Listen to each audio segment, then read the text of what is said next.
Salut, moi c'est Duclair.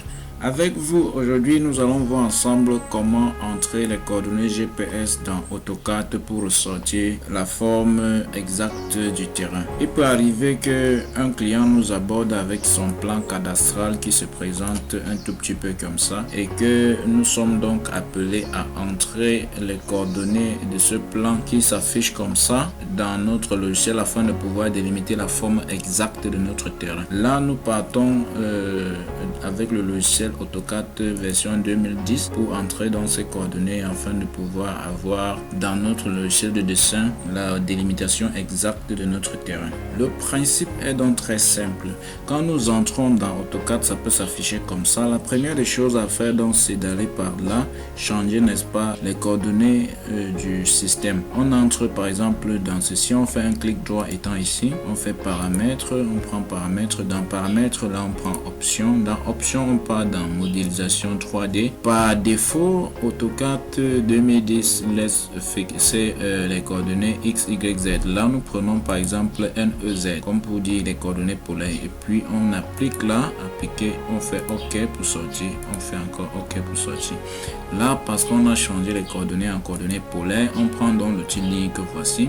On clique n'importe où sur notre écran. On va donc entrer exactement les coordonnées qui s'affichent dans le petit tableau de notre plan cadastral, là, les coordonnées GPS, sans toutefois faire d'erreur. Parce que quand on fait l'erreur, ça va nous envoyer à un point, n'est-ce pas, qui ne figure pas sur notre limitation. Voilà, le principe est donc très simple. On clique quelque part sur notre écran comme ça, on dirige la flèche n'importe où. Et puis on tape tout simplement les coordonnées. Là, je prends le point B1 qui est de 752.02. AutoCAD par défaut reconnaît donc la virgule comme le point. Donc on tape tout simplement 752.02. 752.02 et sans toutefois échapper, on tape la virgule maintenant pour séparer X de Y. 645.65. Là, c'est une coordonnée déjà tapée. On tape maintenant sur Entrée. Sans toutefois échapper, on tape, n'est-ce pas, le point B2 qui est de 763.49. 763.49. On tape la virgule pour séparer de 628.41. 628.41. On tape Entrée. Sans toutefois échapper, on passe au troisième point B3. 762.54. 762.54. On tape la virgule pour séparer cela de 623.9. 623.9. On tape Entrée. Et puis on passe au point B4 qui est de 738.76. 738.76. Et puis on tape la virgule pour séparer de 605.6. 605.6. On tape Entrée au cinquième point qui est de 724.31. 724.31 virgule 624.38. 624.38. On tape Entrée. Voilà donc, n'est-ce pas, nos 5 points déjà positionnés. Le dernier point s'affiche un tout petit peu comme ça. Nous devons tout simplement aller le relier au premier point. Et puis, on peut donc tout simplement effacer le premier trait qu'on avait tapé au tout début. Voilà la forme de notre terrain qui s'affiche donc exactement comme c'était le cas sur notre plan cadastral. Nous pouvons donc confirmer déjà la forme exacte de notre terrain qui ressort tel que sur le plan cadastral. Et puis d'ailleurs, on peut mesurer pour se rassurer, n'est-ce pas, des distances. Quand je prends la linéaire, je tape là, ça me donne donc cette distance de 20,71.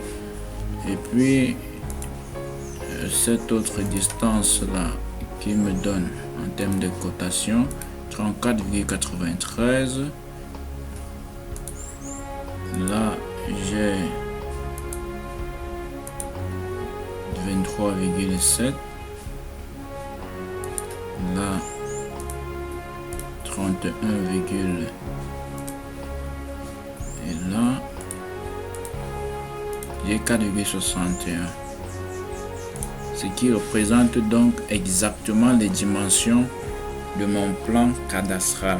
Le truc, c'est que si on n'a pas ces coordonnées GPS là, on ne peut donc pas ressortir la forme exacte de notre terrain. Pourquoi? Parce que on n'a pas les angles, à moins qu'on ait les angles. Si on avait les angles, ça pouvait peut-être être possible, mais il n'y aurait même pas de précision. Mais avec ces coordonnées donc issues du plan cadastral, on parvient donc à ressortir la forme exacte de notre terrain sur laquelle on peut donc se mettre à faire notre conception tout aisément. Donc c'est tout ce qu'on avait prévu de vous dire dans cette vidéo. On vous donne rendez-vous, n'est-ce pas, à très bientôt pour les prochaines vidéos sur le cours sur AutoCAD.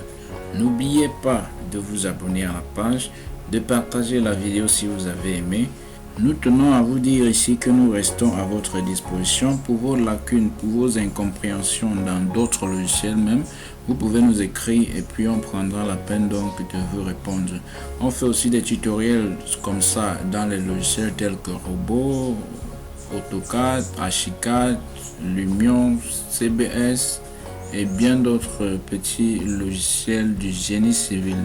Donc, entrez dans la chaîne, parcourez et puis vous allez trouver tout simplement beaucoup d'autres vidéos déjà publiées qui peuvent bien vous être utiles. Merci d'avoir visionné. Abonnez-vous et partagez la vidéo si vous avez aimé.